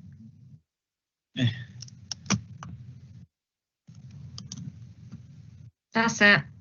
Oh, God. Still on mute. If just press it once and then that's it. Yeah, you're off. You're okay now. Right, thank you. My question to the leader is he planning a smooth transformation and a handover to the next leader of the council? Right, okay. I'm sure Councillor Painter will make a note of that question. Anything else, please, for the leader? Okay, well, thank you for that, members. We'll now go on to the Deputy Leader. Anything for Councillor Painter, please? Anything for Councillor Painter crossing the box? For Councillor Painter?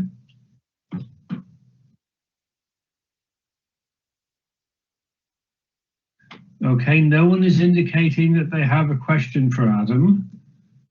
So if that's the case, I'm going to now move on to Mikey Thorne-Gibbons. Anything for Mikey Thorne-Gibbons? He's certainly earned his crust today, I think. He's been a very busy chap. Councillor Kirkham, please. Someone had to ask a question, didn't they? It's about GLL. It's kind of vaguely to follow on from the public question earlier. Really more about the loans that the council have given to GLL and the grants since COVID. I wanted to ask two questions about those loans and grants. Firstly, is there any compulsion in the contract, any clause in the contracts or in the conditions of the loan that monies will be used solely in Cornwall for our health and leisure centres? And also, are there assurances that we could get that money back if anything happens in the future for GLL, or the contract with GLL is suddenly ended, or GLL, God forbid, end up in administration or anything like that? I just wanted some certainty that the money's safe. Yeah, Yes, I think I can Mike, assure you on that. Mike, can I just certainly the grants and loans.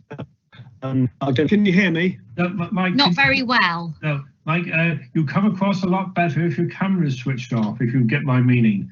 If you switch your camera off, I think you'll come across better. Okay, I'm sure Jane is going to be missing my face no end, but we'll try and we'll try and respond responsibly.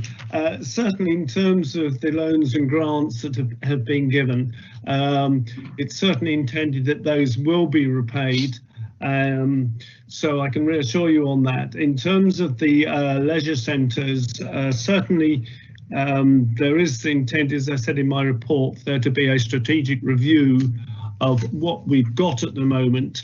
It was hoped to have started that much earlier, but because of COVID, it really hasn't been possible, which is a bit frustrating. Again, as I say in my report, a certain amount of desktop review and working has been done. It is intended to talk to other providers on the way forward. So hopefully come the autumn, once we're out of this pandemic, we can move forward in a more positive way. But certainly the intention is to retain as many as possible of the current leisure centres in Cornwall. Just a quick follow-up then. You say the intention obviously to get the money back, which it obviously is if it's a loan. Has any security been offered and accepted for those loans? And you mentioned, I noticed in your report as well, other providers. Have you considered other options like CICs and charities, and even bringing the leisure centres back in-house? Will they all be part of the review?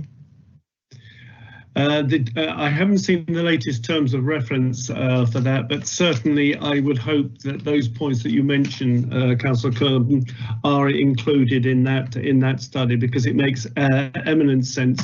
It's got to be a comprehensive approach, and we need to consider all aspects. Okay. What about any security for the loan?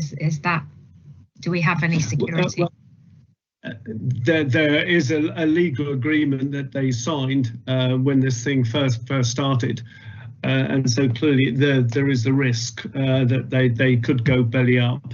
I'm quite happy to talk to the officers to find out what the security is behind that, if that would help. Yeah, thanks. Okay, thank you. Councillor Harris. Thank you, Chair. Can I just come back on what Councillor Ethorne Gibbons said? He said it's intended the loan of GLO will be repaid. Reading page 69, the agenda item number 6, appendix 2, paragraph 1.5 to the papers for Cabinet tomorrow. The Council has provided a loan to our leisure service providers of £3.4 million. The loan itself is a balance sheet transaction. It is considered that there will be a need for a majority of this to be provided for in a bad debt provision. So I'm not quite sure how that squares with the answer just given to Councillor Kirkham. Very simple. I think all I can say is that I know what you say, Councillor Harris. Sorry, I missed that. I think all I can say is I note what you say. Well, yeah, but there's a difference between noting what I say and giving an answer to Councillor Kirkham, which is directly opposed to what's in the papers for Cabinet tomorrow. That's not noting what I say. It's recognising that what you said to Councillor Kirkham was wrong. No, that again, it's a question of my understanding. You pointed out to me a point in the papers for Cabinet, and I note that point in Cabinet. My understanding of the situation was slightly to note what you said. Sorry, Mike, you're a Cabinet member.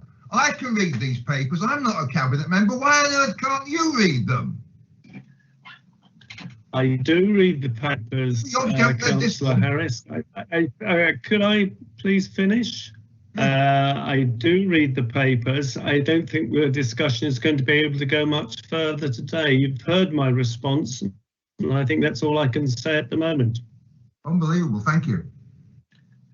Anything else for Mike, please? Anything else for Mike Ethorne Gibbons? not much point asking a question. Sorry. Right, okay, thank you very much for that. That's that. Moving on to item number 12. Any other business that the chairman considers to be of urgency? I have none. So at 4:15, I declare this meeting closed. Thank you very much indeed for your work today. It's been a long day, but I think we've got through some very important issues. So thank you very much indeed. Thank you. Well done, Mr. Chairman. Thank you very much indeed. Cheers, Richard. Bye. Bye. Thank you. Thank you. Bye-bye.